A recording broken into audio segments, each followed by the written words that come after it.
a 9-year-old boy, Ronan, who loved classical music. He had autism. His grandfather took him to a concert put on by the Handel and Haydn Society. Now, the Handel and Haydn Society is East Coast.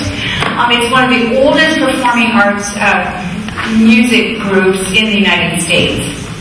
And not to stereotype, but the vast majority of the Handel and Haydn Society concert goers were on the more mature side. Wealthy, basically wealthy. And while they appreciated the music, they were reserved in their appreciation. So Ronan was most likely the youngest concert goer that evening. And at the end of Mozart's Masonic funeral music, in the that silence before you start clapping, and that just lovely silence, dropped into that silence. After the concert was over, Ronan just proclaimed loudly, "Wow!" People afterwards said it was almost a holy moment. And the director, David Speed, of the whole group, said it was one of the most wonderful times in a concert hall that he'd ever experienced. His granddad later explained to the news, because it made the news, he said, everyone is different. Everyone has a different way of expressing themselves. It was a moment of joy. Well, this 9-year-old boy, Ronan, and Jeremiah, the reluctant young prophet of the Old Testament, the one who said, "I'm only a boy," they might easily have been, bowed down and made to feel less than by their circumstances. But God filled them with His breath of life and made them more than any label or any judgment. So it happened also to the woman, who was so bent over that all she could see was the dirt at her feet, the stones and the rocks underfoot.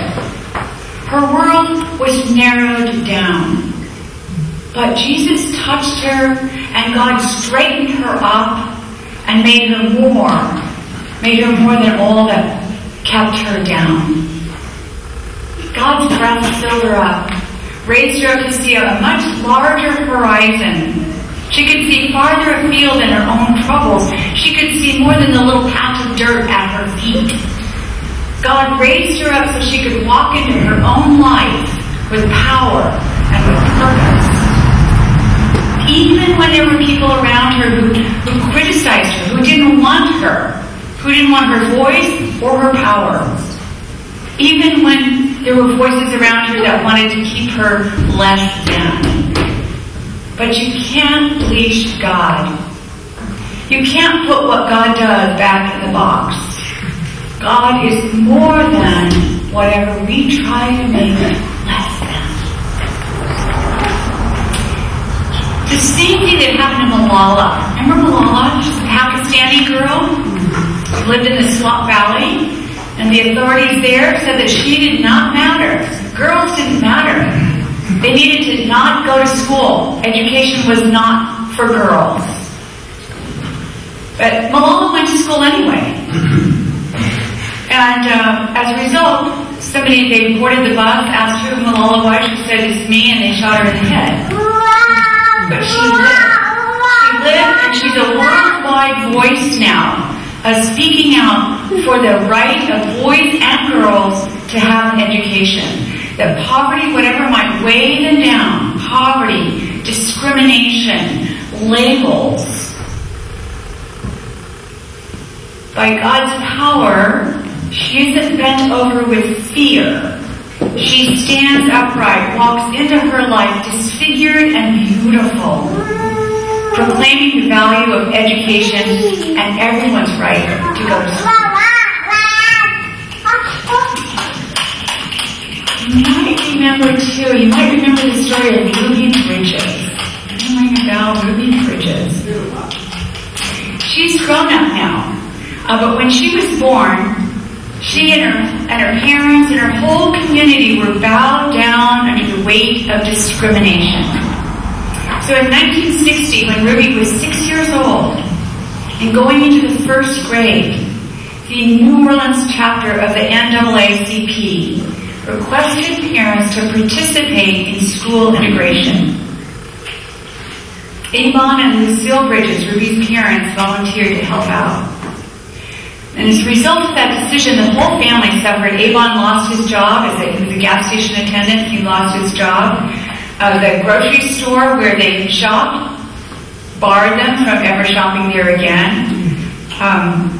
Her grandparents, Ruby's grandparents, were sharecroppers in Mississippi, were turned off their land. Ruby was threatened every single day she went to school. When she was an adult, remembering back, she wrote, this is what she wrote, driving up to school that first day, I could see the crowds, but living in New Orleans, I thought it was Mardi Gras.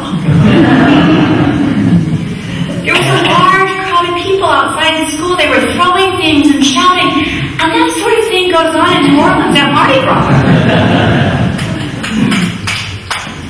But the crowd was there shouting at her, throwing things at her. There were United States deputies there to protect her as she walked through that crowd into school. The former United States Deputy Marshal Charles Burks, he later recalled, remember she's 6, going into 1st grade. She showed a lot of courage.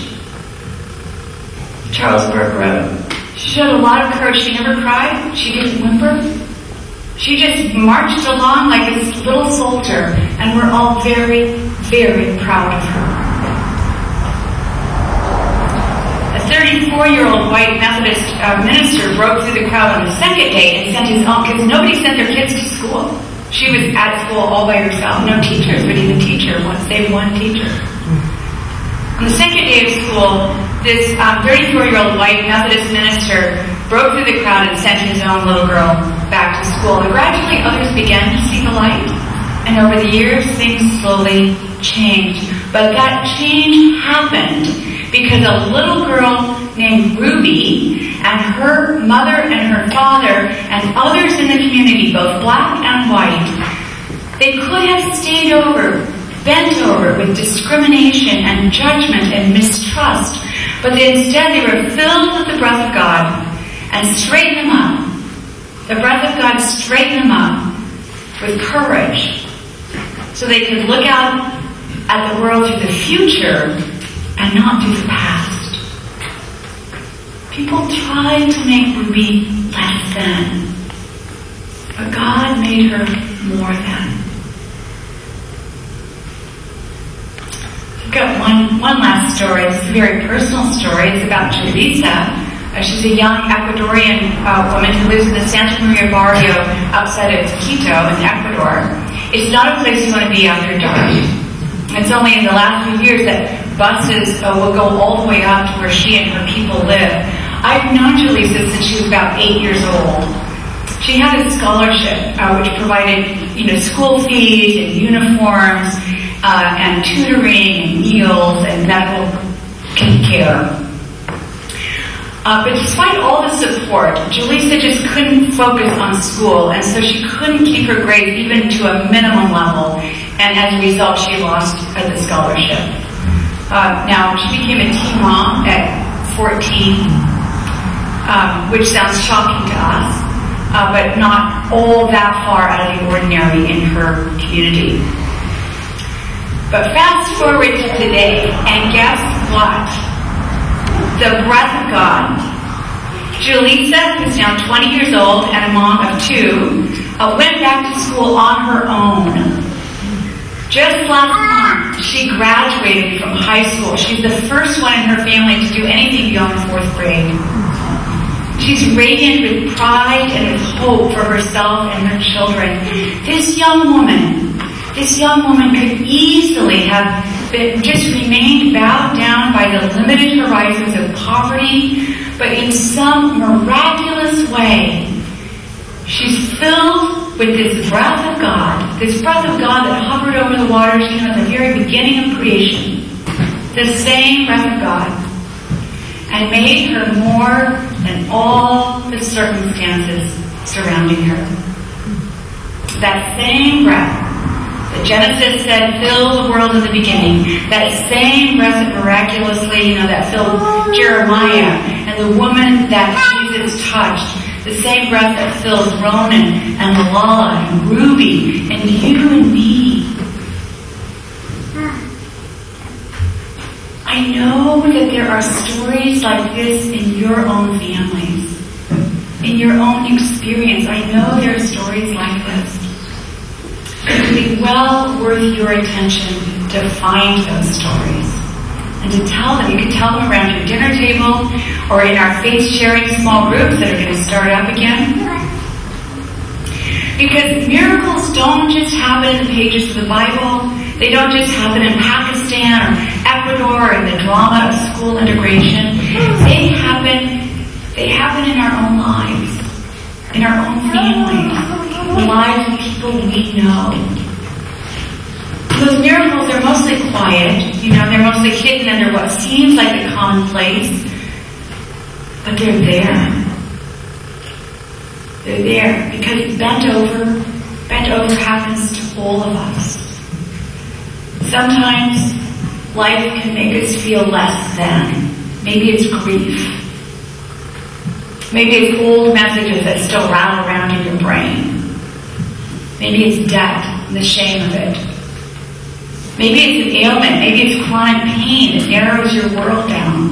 Maybe it's a label, and heaven knows there's a lot of labels, right, that we affix to one another, to ourselves. But whatever it is that makes you feel less than, just know this. God can make you more than. God can give you a larger horizon, a larger field of energy, of wonder, of space to unfold your legs and your limbs and your dreams and your capacities. God can make you more than whatever it is that's trying to make you believe you are less than. And so to God be the power, the blessing, and the thanks. Amen.